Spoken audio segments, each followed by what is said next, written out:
गरुडगमन तव चरणकमलमिह मनसि लसतु मम नित्यम् गरुडगमन तव चरणकमलमिह मनसि लसतु मम नित्यम् मनसि लसतु मम नित्यम् मम तापमपाकुरु देव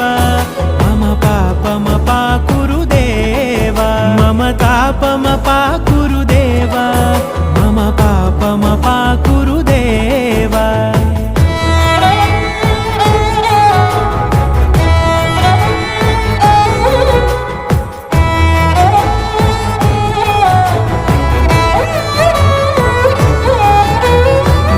जनयन विधि नमुचिहरण मुख विबुध विनुत पद पद्मा जल जनयन विधि नमुचिहरण मुख विबुध विनुत पद पद्मा विबुध विनुत पद